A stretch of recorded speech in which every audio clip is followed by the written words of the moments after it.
Hello সবাইকে। আজকে আমি একটা কালো ব্লাউজ পেন্ট করব।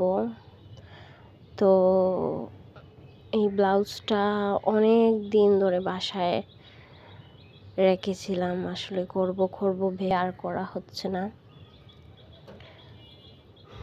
তো আজকে ভাবলাম যে না, আর ওটাকে রাখা যাবে না ফেলে, আজকে ব্লাউজের পেন্টটা করেই ফেলবো। তো প্রথমে কিছু আফসান গোল্ড কালার রং আমি তৈরি করে নিই।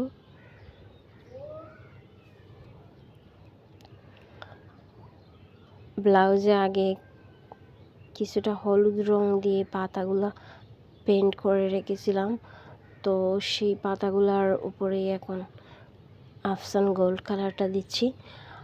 হলুদের উপরে সোনালি রংটা দিলে আসলে একটু দেখায় আর কি, মানে সোনালিটা আর একটু বেশি উজ্জ্বল দেখায়। তো আসলে ভাবতে পারতেছিলাম না যে কি যে কি আঁকি।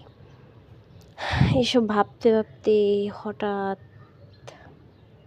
মাথায় আসলো যে গোল করে একটা রাউন্ড শেপ দিই, তারপর দেখা যাবে কি আঁকি।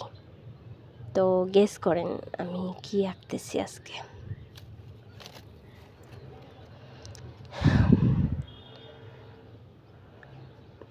সবগুলা গোল করা শেষ।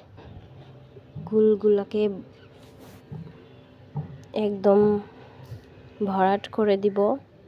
তো এখন গোলগুলোকে একদম কমলা রং দিয়ে, আমি আসলে একদম গাঢ় কমলা রংটাই নিয়েছিলাম, কিন্তু জানি না ক্যামেরায় একদম হালকা দেখা যাচ্ছে আর কমলাও অতটা বোঝা যাচ্ছে না।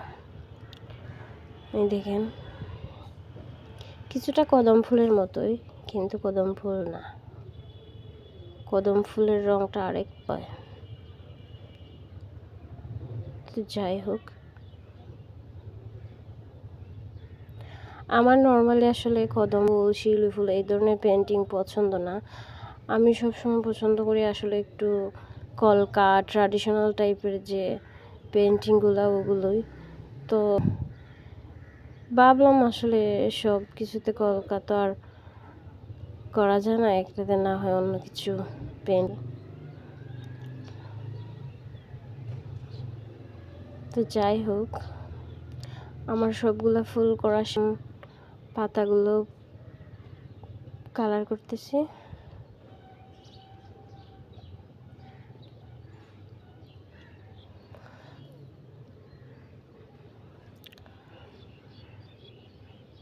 পাতাগুলো করার পর ফুলের বোটাটাকে করলাম।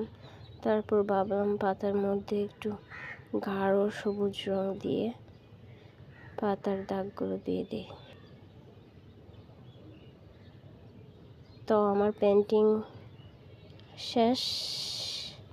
হোপফুলি আজকে এই ব্লাউজটা শেষ হলো। আমি আসলে ভাবতেও পারিনি ব্লাউজটা যে শেষ করতে পারবো। টাটা সবাই।